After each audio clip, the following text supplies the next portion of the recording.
errektoreordeak, dekanoa, gintariak, gizarte erakundeen ordezkariak, lankideak eta lagunak, ongi etorriak Deustuko Unibertsitatera guretzat den egun berezi batean eta leku emblematiko batean. Urte honen bukaeran, Pedro Arrupe Giza Eskubidearen Institutuaren 25. urte urrena betetzen da. Orain dela 25 urte, gradu areto honetan, unibertsitateko lehen liburutegia izan zena, ospatu genuen bere aurkezpena. Para este acto de celebración, que lo hacemos de la mano de Deustoforum, con quienes hemos organizado muchas conferencias a lo largo de estos 25 años, la temática de la conferencia escogida gira en torno a una materia muy cercana a las líneas de investigación, formación y transferencia social del Instituto, las migraciones y los derechos humanos, obviamente. No solo eso, sino también muy cercana a la persona que da nombre al Instituto, Pedro Arrupe, fundador en su momento del JRS, del Servicio Jesuita a los Refugiados, entre otras muchas cosas también. Hoy contamos con un ponente de primer orden para ello, el relator especial de Naciones Unidas para los Derechos Humanos de los Migrantes, Felipe González Morales. Muchas gracias por aceptar la invitación. El acto discurrirá de la siguiente manera. En primer lugar, intervendrá la vicerrectora de Investigación y Transferencia Social, Rosa Santibáñez, en sustitución del rector José María Guibert, porque se ha visto afectado por el satélite chino que debe estar rondando el espacio aéreo. A continuación tendremos el placer de escuchar la conferencia del relator con el título, que ya sabéis, Nuevos retos en la protección de los derechos humanos de las personas migrantes, a la que seguirá un espacio para plantear preguntas.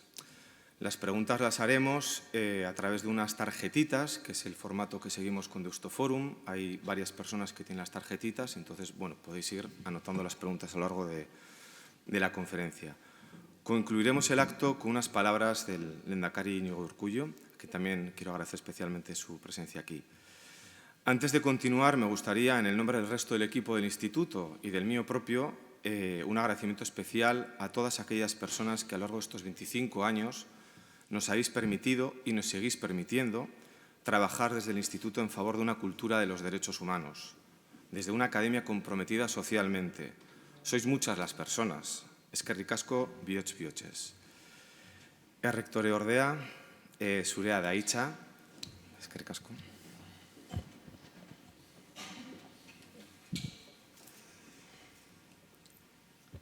Lehendakari jaunak, kontalari berezia, sailburua, gobernuko subdelegatua, foru diputatuak, Deustuko Unibertsitateko kideak, herri agintariak, jaun Andreok, ongi etorriz eta eskerrik asko ekitaldi honetan gurekin egoteagatik.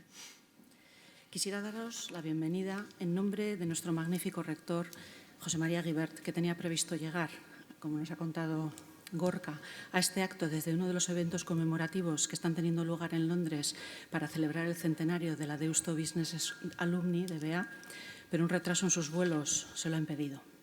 Por esta razón me gustaría leer y compartir con todas y todos sus palabras de bienvenida, acogida y conmemoración.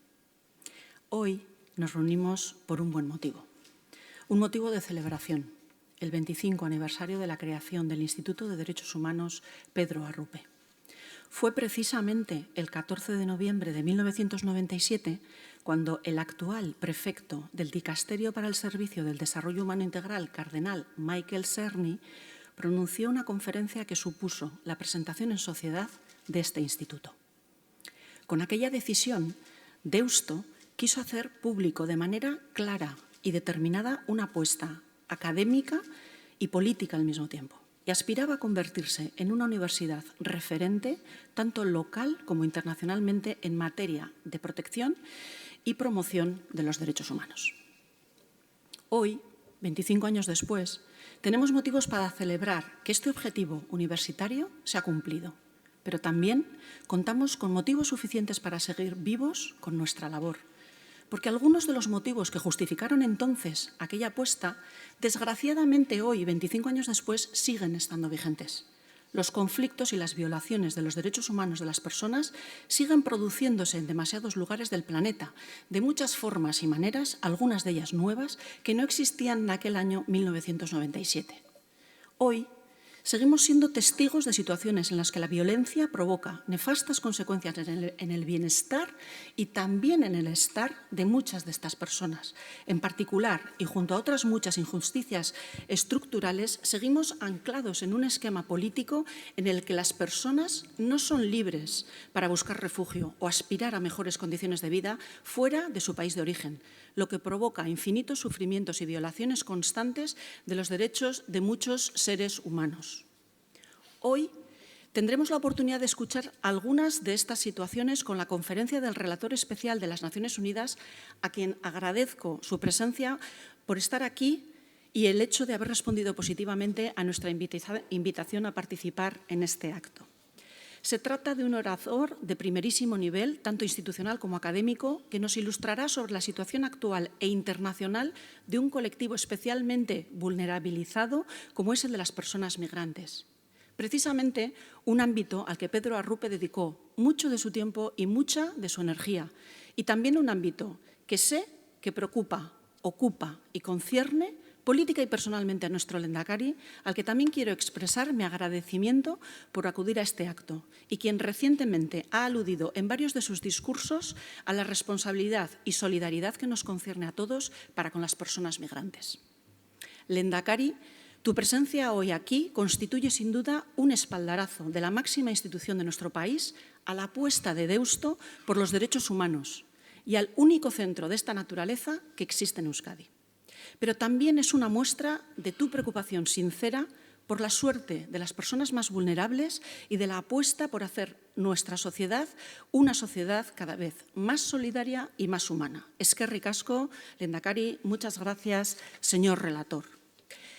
Para una universidad, crear y mantener vivo un instituto de derechos humanos constituye, como decía, no solo una apuesta académica, sino también una apuesta política. Con ella pretendíamos y seguimos pretendiendo que la Universidad de Deusto y, por tanto, Euskadi sigan siendo referentes en materia de formación, investigación, transferencia y sensibilización de toda nuestra ciudadanía en un tema tan relevante como es este. La fundación que hoy conmemoramos en noviembre de 1997 se realizó de manera simbólica cercana a dos fechas que tienen muy especial relevancia para todos nosotros. El nacimiento de Pedro Arrupe el 14 de noviembre y el funesto y trágico día 16 de noviembre en el que se produjo el asesinato de los mártires de la UCA en El Salvador. Durante estos 25 años, el Instituto de Derechos Humanos Pedro Arrupe ha reflejado y visibilizado una parte importante del compromiso de Deusto con los derechos humanos, la paz y los valores cívicos y, en definitiva, con la justicia social, seña de identidad tanto de esta universidad como de la Compañía de Jesús. Además de ser el único instituto de derechos humanos en Euskadi, es, cronológicamente hablando, el segundo del ámbito estatal. Tras el IDH de la Universidad Carlos III de Madrid, que fue creado en 1993, ambos, junto con el posterior IDH de la Universidad de Valencia, constituyen los tres centros de referencia del Estado que están siendo consultados de manera oficial por el Gobierno en su elaboración del próximo Plan de Derechos Humanos. Igualmente han sido y son numerosas las colaboraciones, asesoramientos e informes que el Instituto de Derechos Humanos ha venido realizando por encargo del Gobierno vasco y su aportación es así reconocida de manera explícita en el preámbulo del Plan vigente Convivencia, Derechos Humanos y Diversidad de Euskadi, Udaberri 2024. Y más allá de la estrecha relación que nos une al Gobierno vasco en la materia, Deusto ha venido contribuyendo a través del IDH a las políticas públicas de diversas instituciones vascas, como son las diputaciones y los ayuntamientos, y en el ámbito estatal. Por ejemplo, el actual proyecto del Gobierno central y la Federación Española de Municipios y Provincias, FEMP, con el proyecto Municipios por la Tolerancia.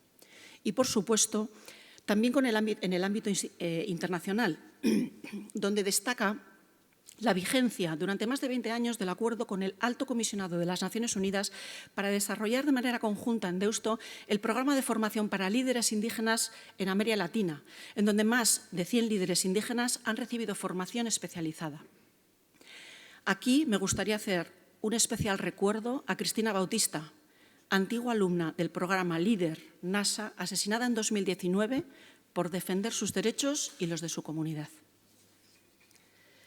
Tampoco podemos dejar de recordar hoy que en estos 25 años más de 1000 estudiantes se han formado en alguno de los másteres internacionales conjuntos gestionados por el Instituto. Más de 50 personas han desarrollado sus tesis doctorales sobre derechos humanos en nuestra universidad en estos años, o que han sido muy numerosas las publicaciones que Deusto, a través de diversos centros y de distintas colecciones, ha dedicado a los derechos humanos, la paz y la reconciliación. En particular, la colección Cuadernos Deusto de Derechos Humanos, que el año pasado obtuvo el sello de calidad académica de la FECIT, acaba de alcanzar el ejemplar número 100. 100 publicaciones inéditas cuya vocación es expandir una cultura de derechos humanos más allá del ámbito académico y que además ha hecho una contribución específica de obras originales sobre la materia, escritas y publicadas en euskera. Esta y otras labores han permitido a Deusto pertenecer y, en algunos casos, fundar diversas redes de referencia internacional, entre las que únicamente destacaré dos en este momento. La red de excelencia IMISCO sobre migraciones e integración social en Europa dentro de su 7º programa marco, que además es uno de los orígenes de UNIC, la Universidad Europea a la que Deusto pertenece. Y a la ARI, The Association of Human Rights Institutes, Asociación de Institutos de Derechos Humanos a nivel internacional, que precisamente tiene ya previsto celebrar su próxima asamblea y conferencia en Deusto entre los días 7 y 9 de septiembre de 2023. Un evento académico de referencia a nivel internacional en términos de derechos humanos y en el que el tema central será otro de los temas que afrontamos hoy en día, la situación de los defensores de derechos humanos. Para estas y otras actividades resulta imprescindible la colaboración institucional, que en nuestro caso particular es fundamentalmente la del Gobierno vasco, como bien puede verse en el cartel de este acto. Pero más allá del apoyo financiero, lo que Deusto pretende es la colaboración y el trabajo en red, formar y generar conocimiento para transformar la sociedad y hacerlo en clave de justicia y de respeto a los derechos humanos. Por eso, necesitamos de las instituciones y los responsables políticos para trabajar juntos.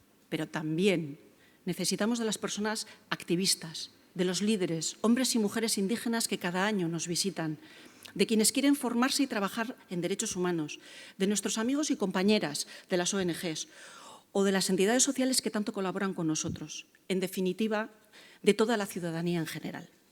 Voy acabando. Nuestro trabajo, nuestra apuesta académica y política solo tienen sentido en la medida en la que contribuyan, directa o indirectamente, a la mejora de las condiciones de vida de todas las personas, a través de una formación sólida, apoyada en la aportación de un conocimiento fundamentado en la investigación rigurosa y basada en evidencias científicas.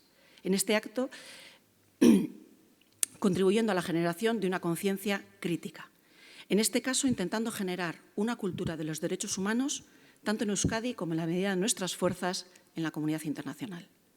Hoy, mediante esta celebración del 25 aniversario del Instituto de Derechos Humanos, reafirmamos como universidad este compromiso académico, social y político de Deusto por los derechos humanos. Y lo hacemos agradeciéndoos a todas y a todos los presentes y a quienes nos han acompañado durante estos 25 años vuestro apoyo y vuestro cariño. Eskerrik asko.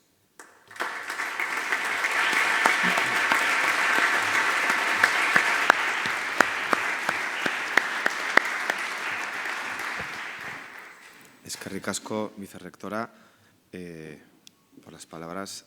Y bueno, vamos a dar paso al acto central del día de hoy, la conferencia del relator especial de los derechos humanos de los migrantes, Felipe González. Y antes de ello, pues quiero rescatar algunas notas de quién es, aunque probablemente ya muchos lo sabréis, lo habréis visto en el propio enlace que enviamos con la invitación, ¿no? Felipe González Morales fue designado relator especial de las Naciones Unidas sobre los derechos de los migrantes por el Consejo de Derechos Humanos en junio de 2017. El señor González es profesor de Derecho Internacional en la Universidad Diego Portales, en Santiago de Chile, en la que también dirige la maestría en Derecho Internacional de los Derechos Humanos y entre el año 2008 y 2015 se desempeñó como comisionado y relator sobre migrantes de la Comisión Interamericana de Derechos Humanos, de la que fue presidente los años 2010 y 2011. También es profesor de Derecho Internacional de los Derechos Humanos en diversos programas de posgrado de la Universidad Carlos III de Madrid desde el 2003, así como en otras universidades de España, también la de Deusto. Ha dictado clases en uno de nuestros posgrados. Desde 2001 ejerce como profesor de la Academia de Derechos Humanos de la American University en Washington, D.C., y también es el fundador y primer director del Centro de Derechos Humanos de la Universidad Diego Portales. Además, también es fundador y primer director de la Red Latinoamericana de Clínicas Jurídicas de Derechos Humanos. Podría seguir un buen rato presentando a Felipe, pero yo creo que lo mejor es escucharle a él y, bueno, a ver qué nos cuenta sobre los retos de la protección de los derechos humanos de las personas migrantes. Antes de ello, simplemente recordar el tema de las tarjetitas para las preguntas una vez de haber finalizado su conferencia. Vuelvo a reiterar el agradecimiento a Felipe por aceptar y, además, aceptar y venir, más allá de algunas dificultades que se han producido, sin más. Pero, bueno, le cedo la palabra a Felipe y muchas gracias. Muchas gracias, Gorka. Muy buenos días. Es para mí un honor y agradezco enormemente el haber sido invitado para esta celebración del 25º aniversario del Instituto de Derechos Humanos Pedro Arrupe de la Universidad de Deusto. La verdad es que yo he tenido un vínculo fuerte con el instituto casi desde sus comienzos. Estuve aquí la primera vez el año 2002, luego el año 2004, hice clases, como se mencionaba, en el máster en Derechos Humanos y Democratización.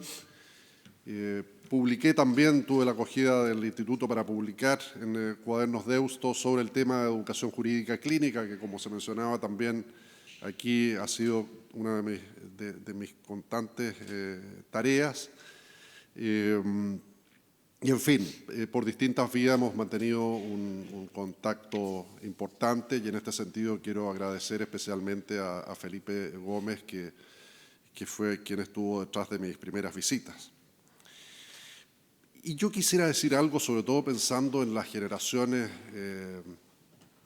más jóvenes, porque tal vez a ustedes les parezca algo, no sé cómo decirlo, normal que haya un instituto como el de Derechos Humanos Pedro Arrupe. Y la verdad es que no era lo habitual realmente, lo digo también por la experiencia en América Latina, y tampoco lo era acá. Y era visto, muchas veces había una cierta, no sé si hubo esa tensión o no en el caso de Deusto, pero quiero decir, en muchas partes hubo una cierta tensión porque se consideraba que este tipo de centro o instituto que iba más allá de las labores académicas tradicionales, que iban, por ejemplo, a temas de incidencia en materia de derechos humanos, que podían tener una voz pública, creaban un ruido que, a juicio de esas visiones tradicionales, podía ser incompatible con la tarea académica. Entonces, no es que esto haya surgido, este trabajo de diferentes universidades en materia de derechos humanos, haya surgido de manera necesariamente fluida. Yo creo que ha dependido según las universidades y, como digo, no sé a ciencia cierta cuál fue el contexto aquí en Deusto. Pero en general este proceso en diversas universidades ha sido un proceso paulatino y que creo que ha jugado un papel muy significativo. Y en este sentido el rol del Instituto de Derechos Humanos de la Universidad de Deusto es internacionalmente reconocido, desde luego en muchos países de América Latina. Se han formado aquí muchas personas en el área de derechos humanos que luego han replicado esto en sus propios países o a nivel comparado e internacional. El tema que se me ha planteado para abordar es el de los nuevos retos en la protección de los derechos humanos de las personas migrantes.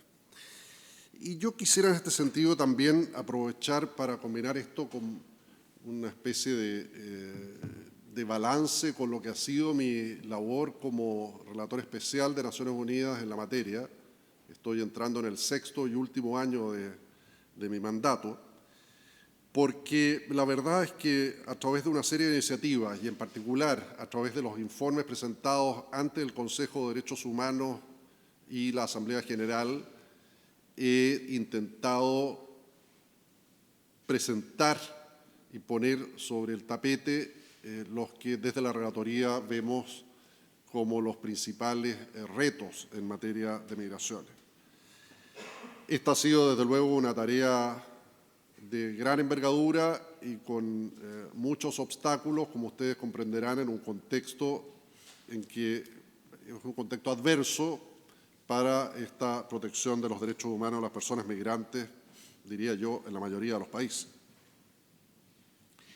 Y en este sentido, me parece que el primer reto tiene que ver con la necesidad de llevar a cabo un giro en la narrativa en relación con las migraciones y con las personas migrantes. Lamentablemente, lo que se ha ido imponiendo en muchos países en los últimos años, o dependiendo de los países, incluso ya en las últimas décadas, ha sido un discurso en que la persona migrante aparece como una carga para el Estado receptor. Otras veces, derechamente, se la ve como una persona de segunda categoría, que por lo tanto es estigmatizada, discriminada. A veces esto se presenta de una manera soterrada, encubierta, implícita. Uno puede ver estados en que hay un discurso abiertamente xenófobo, incluso aquí en Europa, y otros en que hay una especie de discurso xenófobo encubierto, en que aunque no hay expresiones públicas en ese sentido, las políticas migratorias revelan esa xenofobia. Elementos de racismo que están presentes también en muchos países. Y diría yo que ahí hay una tensión importante, porque al mismo tiempo uno observa cómo se han fortalecido también iniciativas de acogida a las poblaciones migrantes, a veces desde los propios estados, otras veces especialmente desde la sociedad civil, proceso que tampoco está exento de conflictos por iniciativas criminalizadoras de la sociedad civil por parte de algunos estados. Está la tensión también entre una integración adecuada de la población migrante en la sociedad de destino versus una segregación de esa población migrante o un requerimiento de asimilación de la población migrante con la cultura predominante en la sociedad de destino. En fin, son distintos elementos que muestran choques o puntos de conflicto entre una narrativa que considere las personas migrantes con sus derechos humanos en un lugar central y aquellos que lo consideran en un lugar secundario y como una carga, básicamente. En este sentido, desde luego, desde la relatoría, como es el mandato de esta, el impulso ha estado dado por el tema de derechos humanos. Esto puede parecer de perogrullo, pero lo cierto es que si uno observa las políticas migratorias, por lo menos de la gran mayoría de los países que acogen migrantes en cantidades significativas, no es normalmente el criterio predominante. Y lo que se observa en esa política migratoria y también en los debates internacionales, en Naciones Unidas, en los organismos regionales internacionales, es una constante tensión entre el concepto de seguridad y el concepto de derechos humanos. Y aquí yo no quiero que se me malinterprete. Desde luego, desde el punto de vista del derecho internacional de los derechos humanos, hay restricciones a algunos de estos derechos que son legítimas conforme a estándares de seguridad. Sin embargo, esto se refiere solo a algunos derechos humanos, no a todos, no desde luego a la vida o a la integridad personal de quienes migran, y además debe estar entendido de una manera acotada. O sea, conforme al derecho internacional de los derechos humanos, estos son la regla y las limitaciones, incluyendo la seguridad respecto a aquellos derechos en que sea pertinente aplicarla, será aplicada en forma acotada o circunscrita. Pero esa, como digo, no es la tendencia predominante.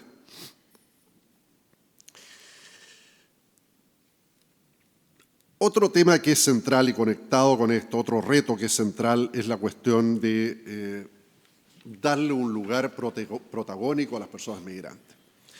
Y con esto me refiero a que se escuche la voz que las propias personas migrantes tienen.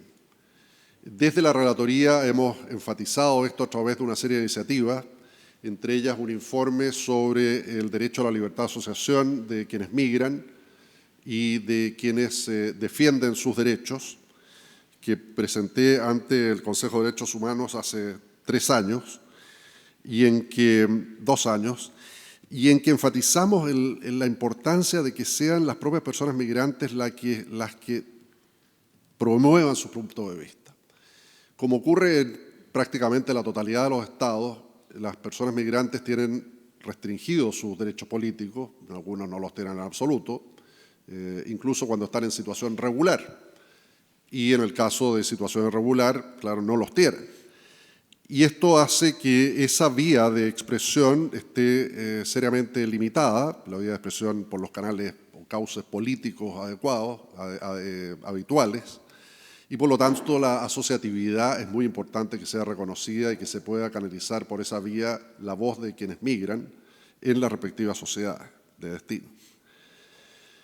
En este sentido, es claro que ha habido un fortalecimiento en muchos estados de la asociatividad de las personas migrantes, a veces a contracorriente de lo que los gobiernos han querido avanzar al respecto. Pero creo que ha sido fuerte la insistencia, fuerte la incidencia de las personas migrantes en ese sentido, y yo observo, desde luego en el caso de América Latina, cómo se ha expandido notablemente la asociatividad de las personas migrantes, dándoles una voz que de otro modo no tendrían en absoluto o la tendrían en un grado muy limitado. Otro reto que también es central y que hemos abordado de manera reiterada en la relatoría, incluyendo con informes a la Asamblea General y al Consejo de Derechos Humanos, es la necesidad de adoptar un enfoque de género en materia de migración. El Pacto Mundial sobre Migración, adoptado hace casi 4 años, es el primer instrumento sobre migraciones que se refiere expresamente a la perspectiva de género en la materia, y es indispensable que esto sea asumido en la formulación e implementación de las políticas migratorias. Lo que ha ocurrido es que, por lo menos en la última década, aunque ya venía esto desde antes, dependiendo de las regiones del mundo, pero de manera más consistente en la última década, se ha producido una feminización de la migración, en términos de que la cantidad de mujeres migrantes se ha incrementado en términos cuantitativos de manera muy significativa y que también se ha producido un cambio cualitativo. Esto último en el sentido de que mientras tradicionalmente la mayoría de las mujeres que migraban lo hacían acompañando a su pareja y muchas veces quedaban luego en la sociedad de destino al cuidado de los hijos e hijas, en la actualidad se da muchas veces de una manera más igualitaria o también se da de muchos casos de muchas situaciones de mujeres migrantes que lo hacen por sí mismas o con su familia sin pareja. Todo esto hace indispensable la adopción de políticas y medidas migratorias específicas que, sin adoptar formas de paternalismo, brinden formas de protección adecuadas y específicas a las necesidades y requerimientos de las mujeres migrantes.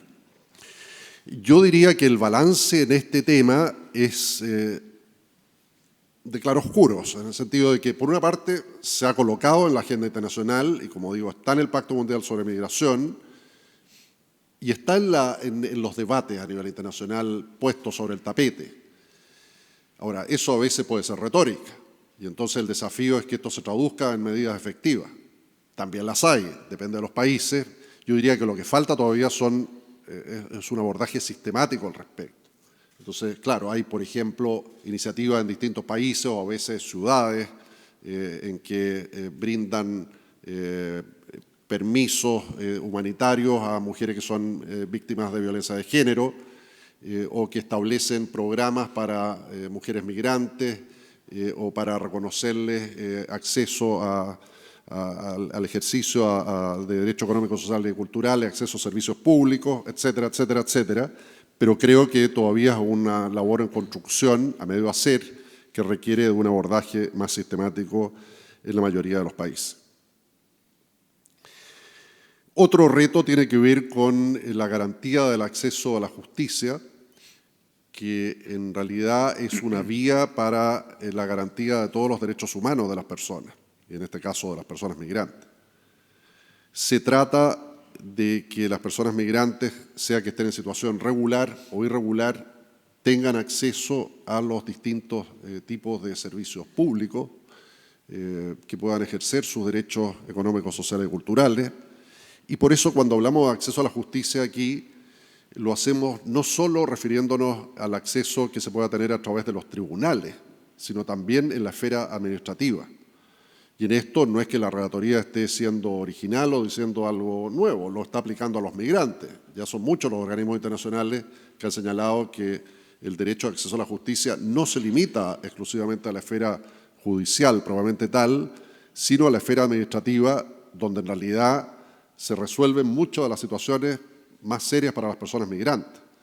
Si uno lo mira en promedio, para una persona migrante, la esfera, el ámbito administrativo, tiene mucho más importancia que para el promedio de un nacional que vive en su propio país, en términos de, por ejemplo, tener acceso a servicios que de otra manera harían imposible su vida, al carecer, por ejemplo, de redes de integración social.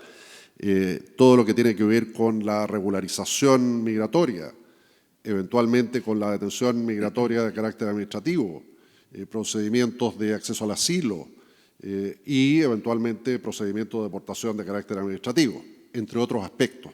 Entonces, la cuestión administrativa es también crucial en el caso de las personas migrantes y el acceso a la justicia a ese respecto.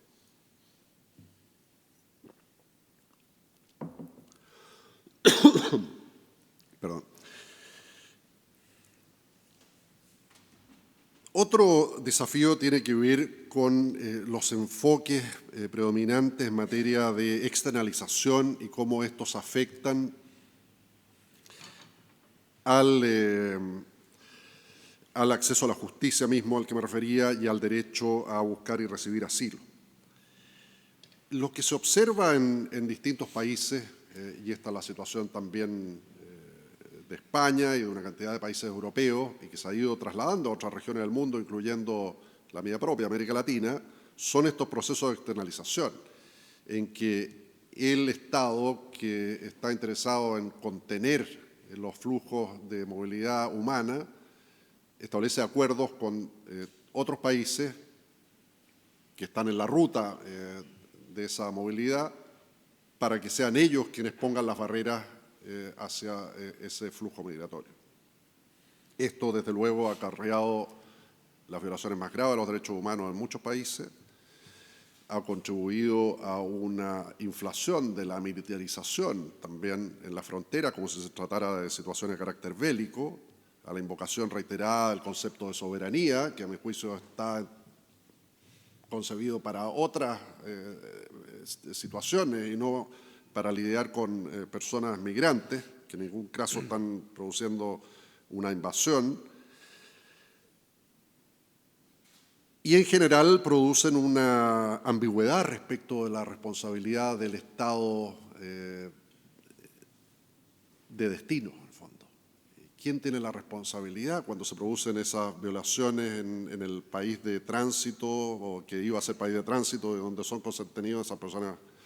Por ejemplo, tienen centros de detención migratoria en condiciones aberrantes o se practican los secuestros a gran escala. Como hemos reiteradamente dicho, por ejemplo, de la relatoría que sucede en Libia y que, sin embargo, de manera no enteramente explícita, hay una serie de acuerdos europeos que favorecen la intercepción de personas en el Mediterráneo por Libia y que los retornan a ese país. Y la externalización también produce seria afectación del derecho a buscar y recibir asilo, en el sentido de que el plantear este requerimiento desde un tercer país no se corresponde a los estándares internacionales ni permite asegurar una participación genuina y adecuada en esos procedimientos de búsqueda y de asilo. Esto lo hemos venido viendo de manera también creciente en muchos países y hay una afectación entonces del derecho de acceso a la justicia también en términos de poder representar adecuadamente los intereses de la persona que busca asilo. Por ejemplo, en el caso de Estados Unidos hay estimaciones que señalan que la posibilidad de obtener el asilo en ese país se incrementa 3 o 4 veces cuando se tiene defensa legal por parte de quien busca asilo.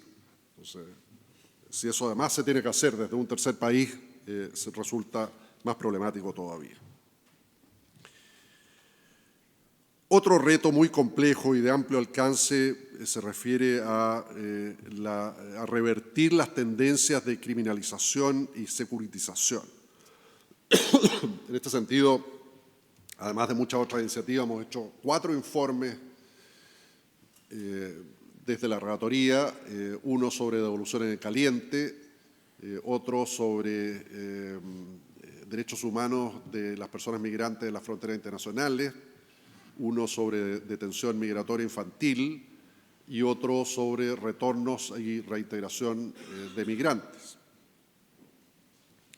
La cuestión de las devoluciones en caliente o pushbacks es una práctica muy preocupante que se ha ido volviendo, entre comillas, normalizada, que se ha ido normalizando, entre comillas, debido al uso reiterado que de ella hacen los estados. Y hay que además hay muchos estados en los cuales se ha adoptado legislación interna contraria al derecho internacional, estableciendo formas, digamos, garantizando a nivel interno, legitimando a nivel interno esta práctica de devoluciones en caliente. Estas devoluciones en caliente lo que significa es que la persona es devuelta nada más cruzar la frontera, impidiéndosele formular solicitudes de asilo, si las tuviera, o de otra forma de protección internacional, sin que se examine individualmente su caso y además expulsándosela en forma sumaria. Y desde luego se afecta también, ¿no es cierto?, la cuestión del acceso a la justicia.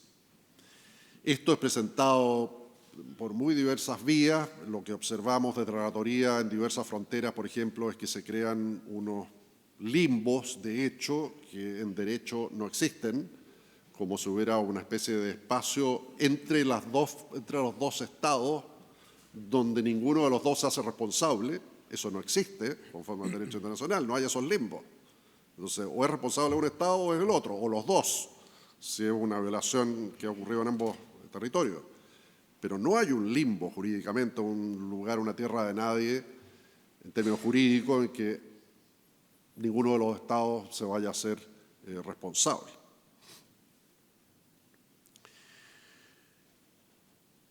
La cuestión de la práctica de la detención migratoria es también sumamente preocupante.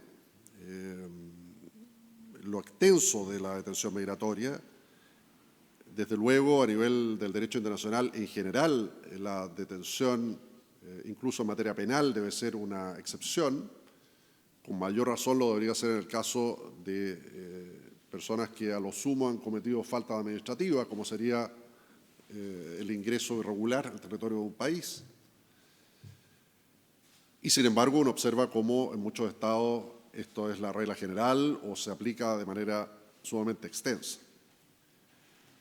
En particular nos preocupa en la relatoría la cuestión de la detención migratoria infantil, que, como han dicho distintos órganos internacionales de derechos humanos, incluyendo el Comité de Derechos del Niño, el Comité de Trabajadores Migratorios, la propia relatoría y a nivel regional interamericano, la Corte y la Comisión Interamericana, además de otros organismos de Naciones Unidas, es contraria al derecho internacional. O sea, no es, como en el caso de la detención migrante adulta, no es que deba ser la excepción, sino que su práctica es inconsistente con el derecho internacional. En el informe que realizamos hace 2 años para la Asamblea General, constatamos que había 77 estados en ese momento, o sea, un poco más de un tercio de los estados de Naciones Unidas que la tienen contemplada en sus legislaciones. No es que la practiquen los 77, pero son varias decenas las que lo continúan practicando, incluyendo algunos estados europeos. Y esta es una cuestión de la mayor gravedad y no es una excusa el que sea una detención con el conjunto de la familia. Entonces son muchos los temas en que la cuestión de la securitización, de la criminalización se ve reiterada, los retornos, las deportaciones que muchas veces son llevadas a cabo sin consideraciones de carácter humanitario, sin consideraciones a los vínculos familiares que la persona pueda tener en el país de destino, sin consideraciones que pueda haber niños o niñas cuyos padres son expulsados u otras situaciones de arraigo en el país de destino. Y, en fin, muchas veces también se presentan como voluntarias deportaciones, digamos, retornos, se presentan como voluntarios que en realidad no lo son o cuya carácter voluntario es sumamente discutible.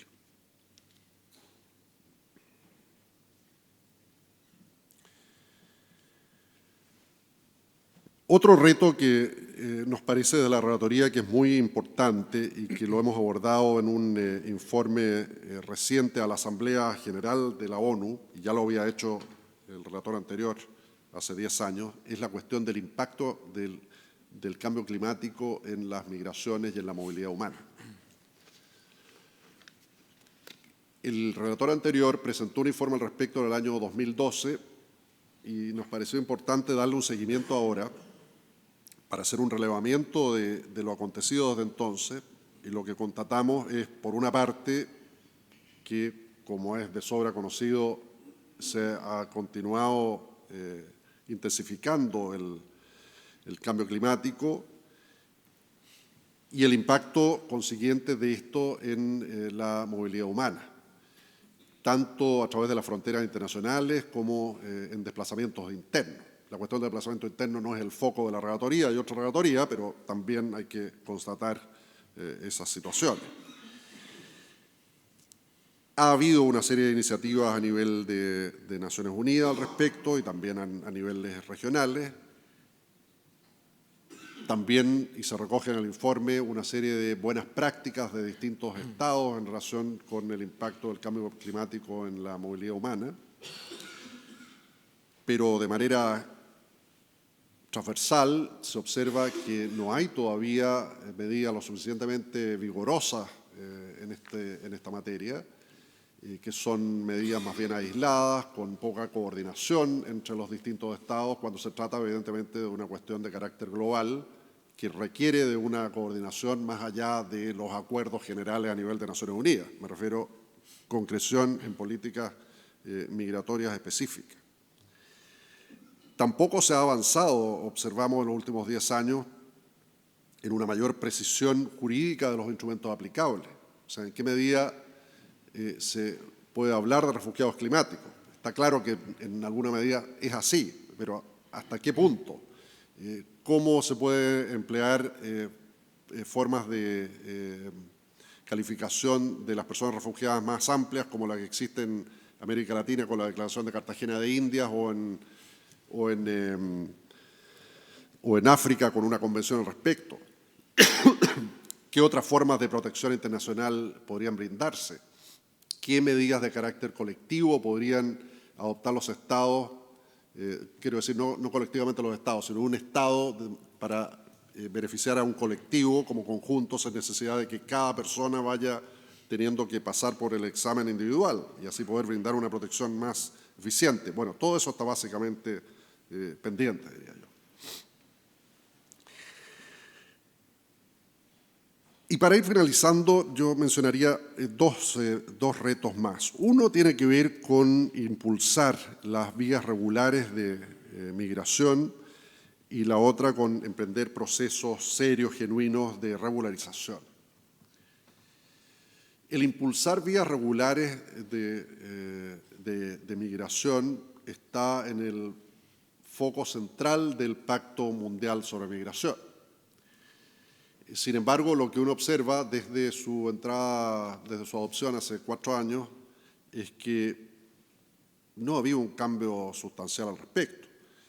Hay una serie de proyectos piloto que se han llevado a cabo, que se están llevando a cabo en distintas partes del mundo, con el apoyo de Naciones Unidas.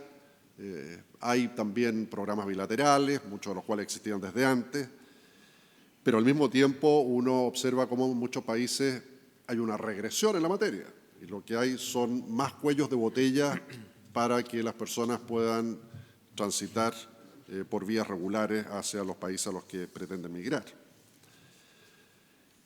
Y complementario a esto está la cuestión de emprender procesos genuinos de regularización. Digo genuinos en el sentido de que sean procesos razonables, de amplio alcance,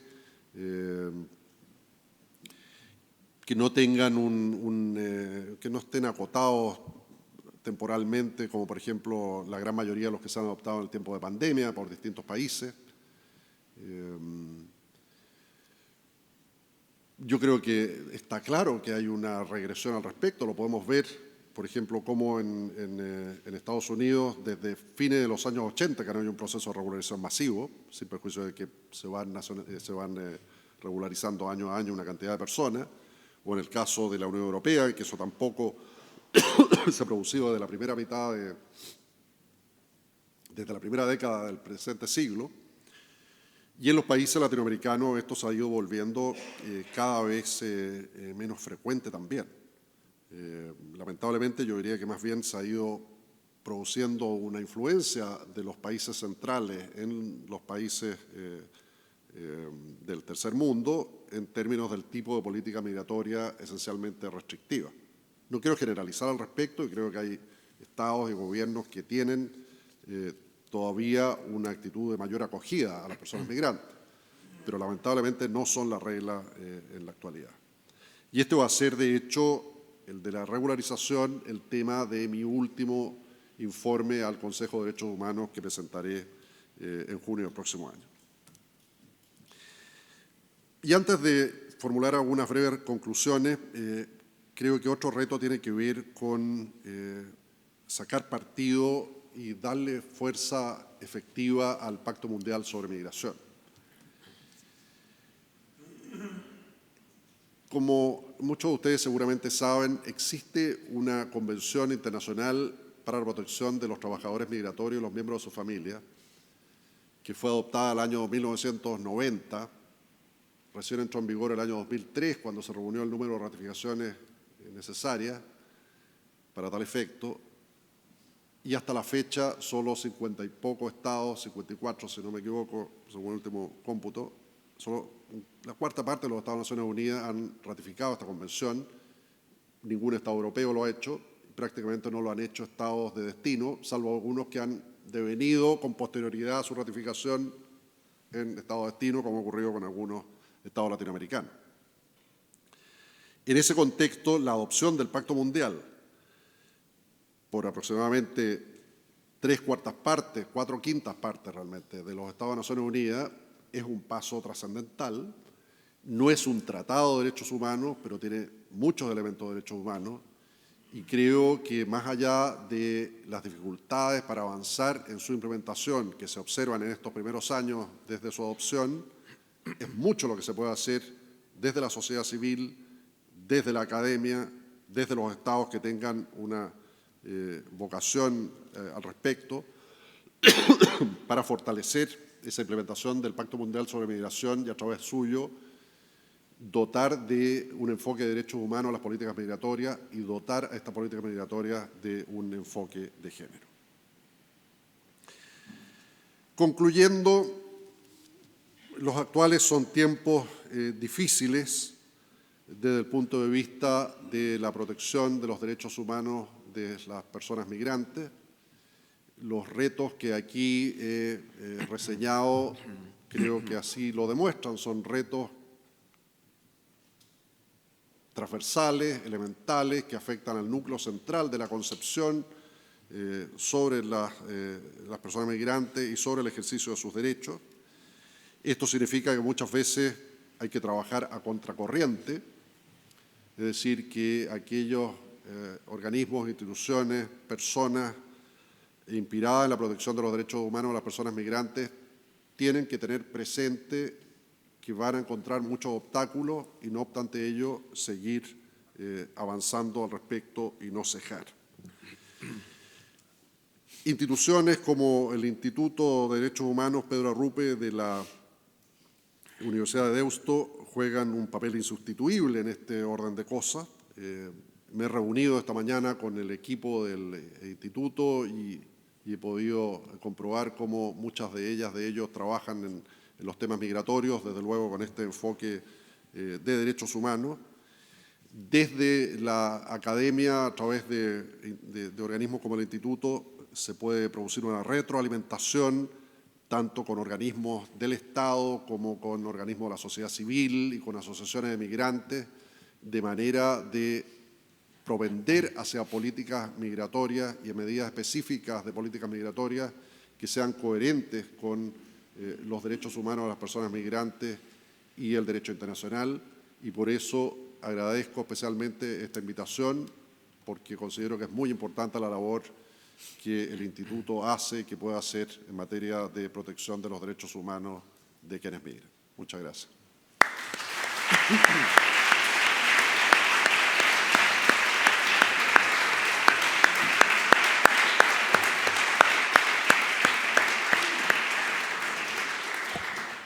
Muchas gracias, Felipe, por la conferencia, por las palabras, por la ilustración de la panorámica, por este listado de retos que tenemos por delante para afrontar la protección de los derechos humanos de las personas migrantes. Bueno, ahora toca un poco el turno. Tendríamos unos minutos, unos 10, 15 minutos, pues por si alguien quiere plantear alguna pregunta, aprovechando que tenemos aquí al relator especial, para hacer alguna consulta en particular sobre algunos de los, no sé si decir innumerables retos que tenemos por delante. Sí.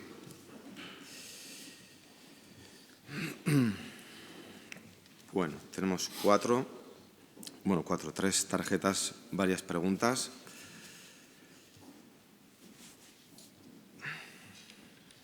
Bien, la primera, no sé si igual las enumero porque algunas igual pueden estar temáticamente, pueden tener similitudes.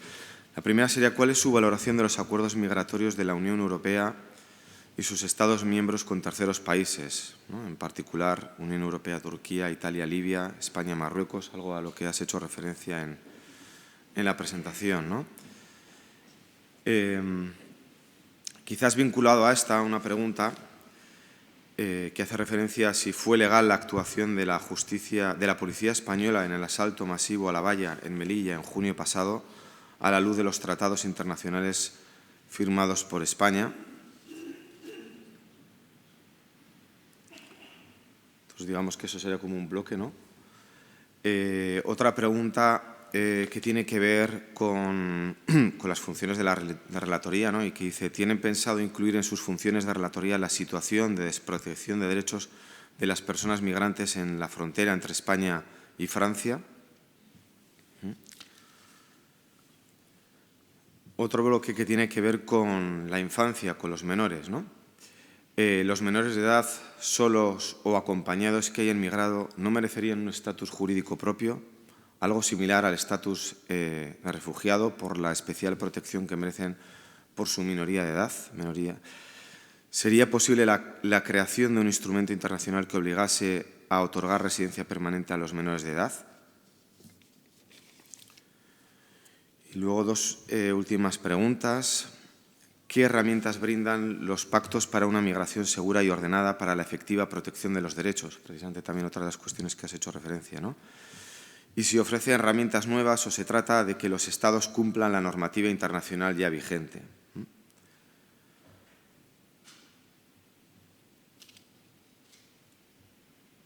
¿Y cómo pueden explicarse las diferencias en materia de protección entre el Pacto Mundial de 2018 y el nuevo Pacto Europeo de 2020? Esas serían un poco las preguntas que surgen, las inquietudes de la sala.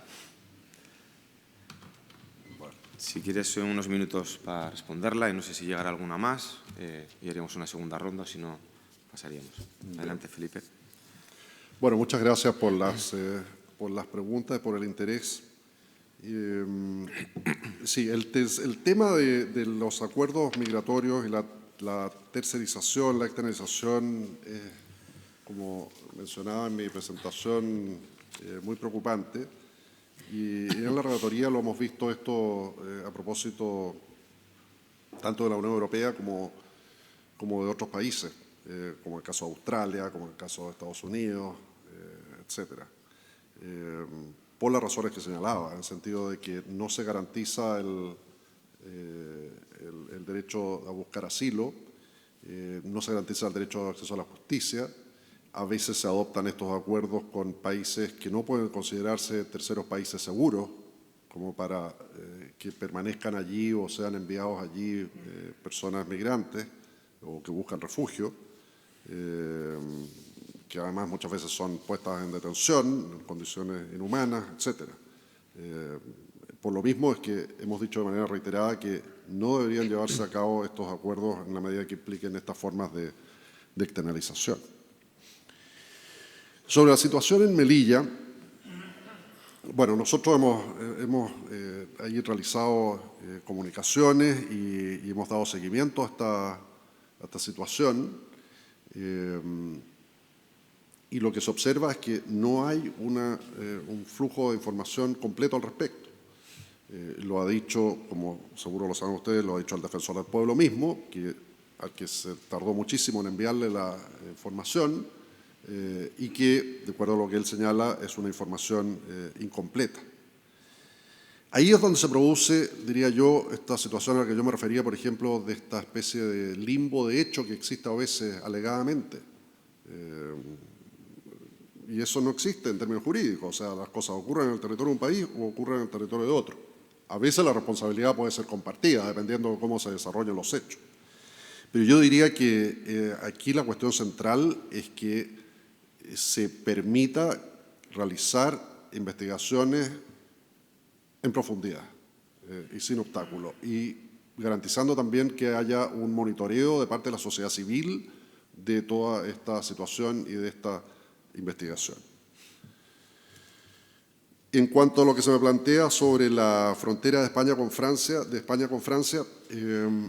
no es una situación que hayamos estado siguiendo. La verdad es que la relatoría, y en general diría yo las relatorías, solo actuamos de motu propio, de oficio, en situaciones especialmente calificadas. En el resto de los casos actuamos como respuesta a requerimientos normalmente de la sociedad civil. Eso lo ocurriría yo en la gran mayoría de las situaciones, sobre todo aquellas que no están como, por así decirlo, en el tapete público internacional. O sea, en esos casos yo diría que la sociedad civil es la que tiene que llamar la atención de la relatoría o de otras relatorías en otros temas para que haya una acción al respecto. Distinto es cuando es una cuestión que ya está claramente perfilada a nivel internacional y ahí entonces la relatoría lo asume de motu propio y busca información, muchas veces a través de la sociedad civil también, pero toma la iniciativa. En el caso de esa situación yo creo que tendrían que ser desde la sociedad civil los que plantearan esta situación a la relatoría. En relación con la situación de niños, niñas, adolescentes no acompañados, bueno, me parece que más allá de esta discusión de si acaso podrían tener un estatus especial a la manera como existe para las personas refugiadas, lo cierto es que ya existe en el derecho internacional una cantidad de normas al respecto y que los Estados muchas veces no cumplen. Entonces, yo no diría que es tanto una cuestión de producir normas adicionales, que a veces es la excusa para no cumplir las que están en vigor. O sea, por ejemplo, claramente tiene que haber una política migratoria ejecutada por organismos distintos a los que se refieren a los adultos migrantes. O sea, en muchos países, por ejemplo, el propio Ministerio del Interior o de Gobernación, o como se llame, el que está encargado de migraciones, y ve toda la situación infantil migratoria, lo cual es inconsistente. Tiene que ser otro tipo de organismos los que lleven a cabo eso. Tiene que haber otro tipo de medidas de protección. No puede haber formas de privación de libertad migratoria. O sea, lo que tiene que haber son centros abiertos en ese sentido. Las formas de integración de la población migrante infantil son distintas a las de la población migrante adulta. Las necesidades de las niñas no son las mismas que de las mujeres adultas. En fin, O sea, desde luego yo no estoy cerrado a que se pueda fortalecer la normativa al respecto a nivel internacional, pero creo que con lo que existe estamos al debe, y ahí hay mucho que se puede hacer con lo que ya existe como estándares y normas internacionales. En cuanto a las herramientas que proporciona el Pacto Mundial sobre Migración, si son nuevas o no,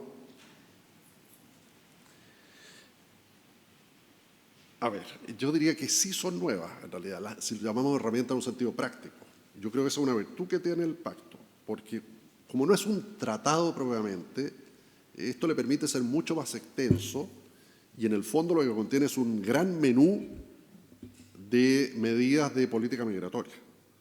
Un gran menú de los cuales los estados pueden escoger. En el fondo no es un recetario, sino que dice, mire, tiene todas estas posibilidades y otras, digamos, no es que sea un catálogo cerrado, todas estas posibilidades, todas estas vías. Creo que en ese sentido, claro, ninguna convención de derechos humanos hace eso, no es su fin. En cambio, aquí sí está eso, en los distintos temas. Yo creo que esa es una ventaja que tiene el Pacto Mundial sobre Migración. La desventaja, claro, es que no está construida como un tratado de derechos humanos con el catálogo de derechos y las limitaciones acotadas o restringidas.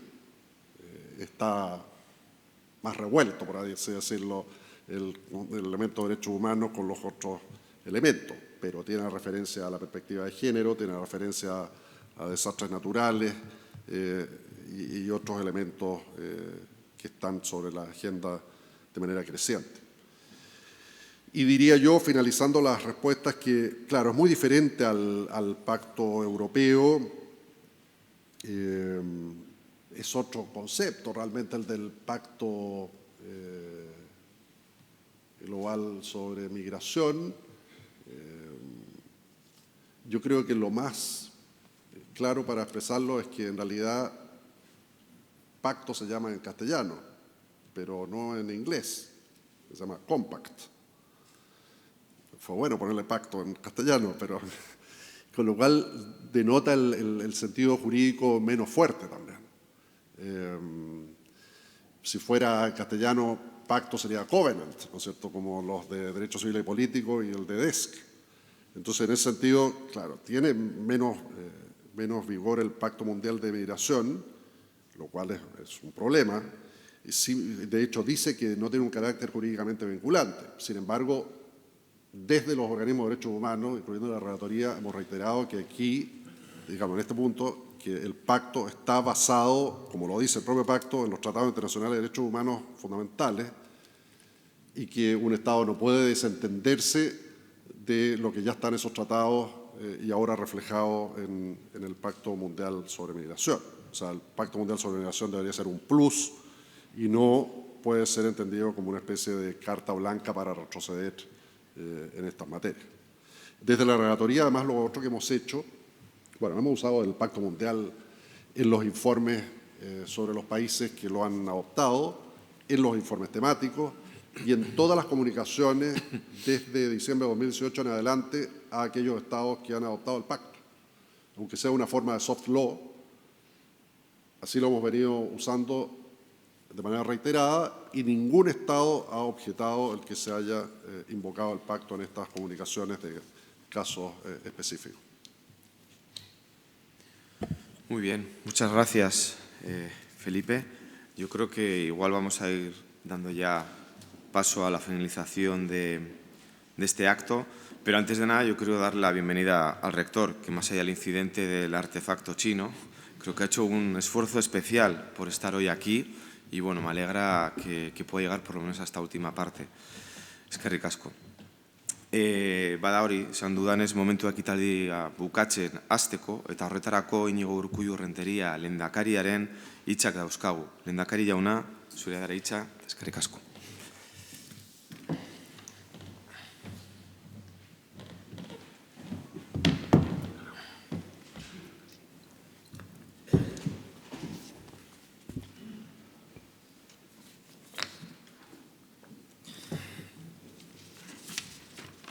Herri agintari eta herri ordezkariok, kantzilera ordea, errektore ordea, Deustuko Unibertsitateko eta Pedro Arrupe Institutuko arduradun eta kideok, errelatore jauna eta jaun Andreok guztiok egunon.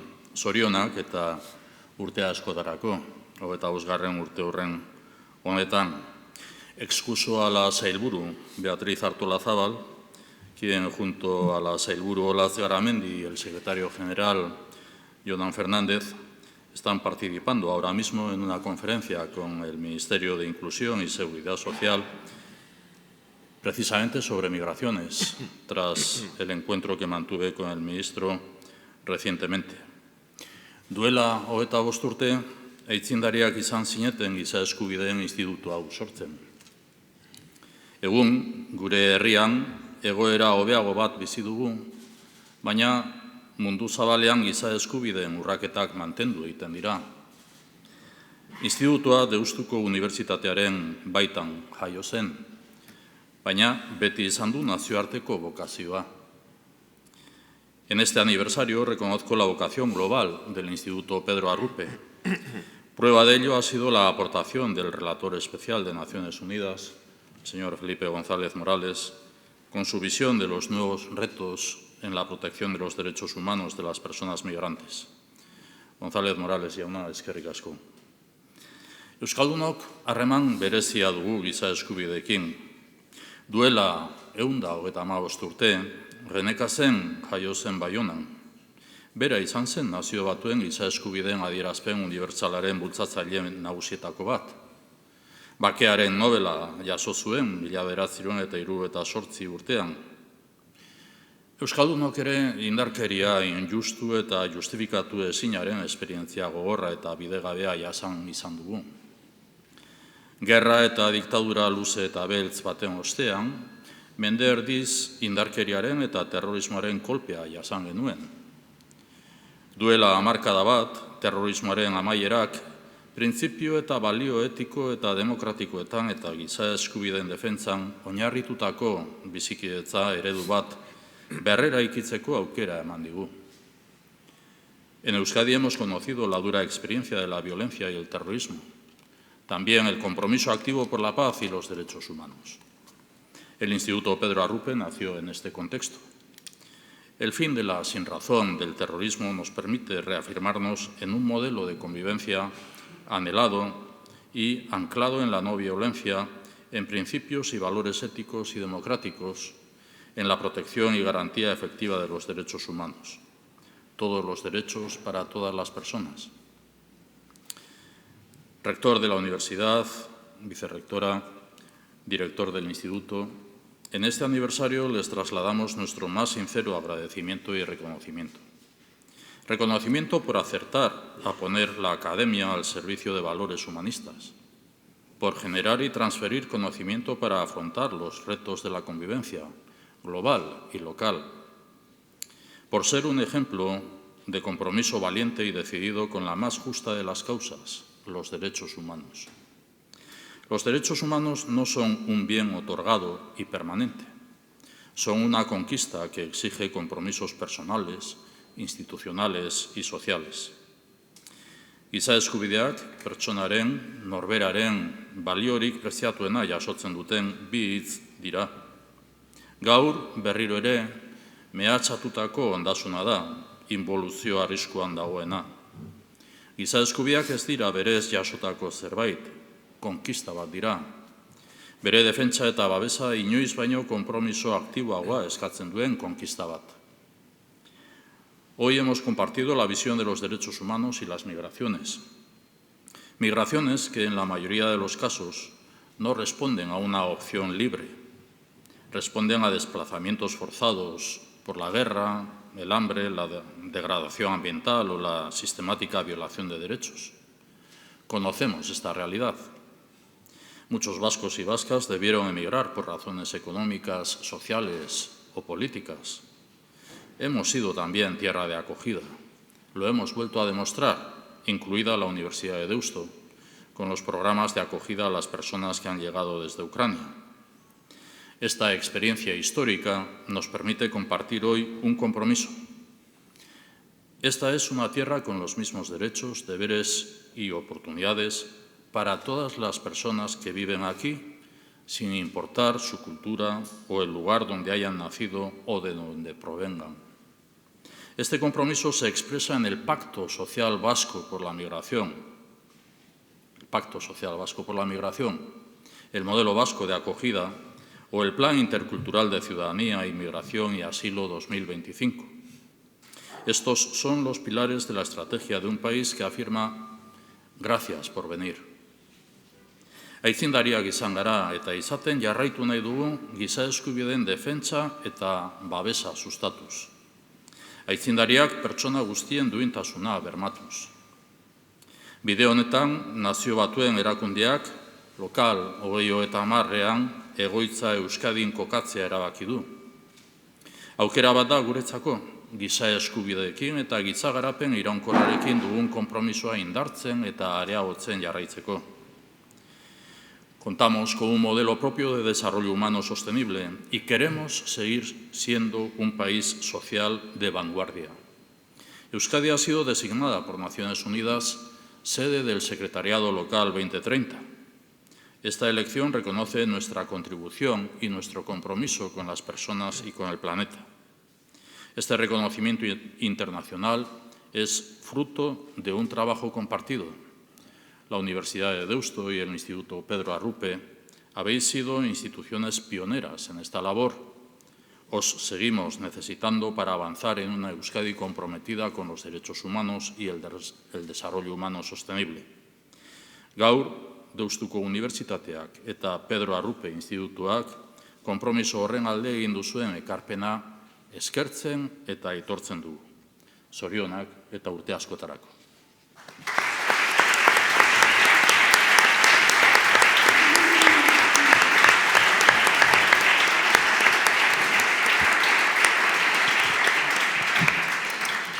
Eskerrik asko lehendakari jauna, zure hitz gertuengatik eta ere bai zuk gaur hemen zure parte hartzegatik ekitaldi honetan. Hitz hauekin ekitaldi hau bukatutzat emango dugu, baina ekitaldi tarte hau, hori bai, ospakizuna jarraitzeko aukera daukagulako beheko klaustroan koktel batekin. Como decía, vamos a dar por finalizado el acto, pero bueno, esta parte del acto, porque continuamos celebrando con un cóctel que os ofrecemos en el claustro más cercano al auditorio, que es en esa parte, porque depende por qué escaleras bajáis, es a la izquierda, a la derecha, para ubicarnos, por ahí. No obstante, antes de dar por finalizado, sí quería agradecer o expresar unas últimas palabras para agradecer a todos y cada uno de mis compañeros del instituto, ¿no? Porque no seríamos lo que somos sin lo que cada uno de nosotros aportamos desde nuestra singularidad. Entonces sí que quiero dar también un agradecimiento especial a los compañeros y compañeras del instituto, los actuales y los que no están. Eskerrik asko, guztioi eta hurrengora arte.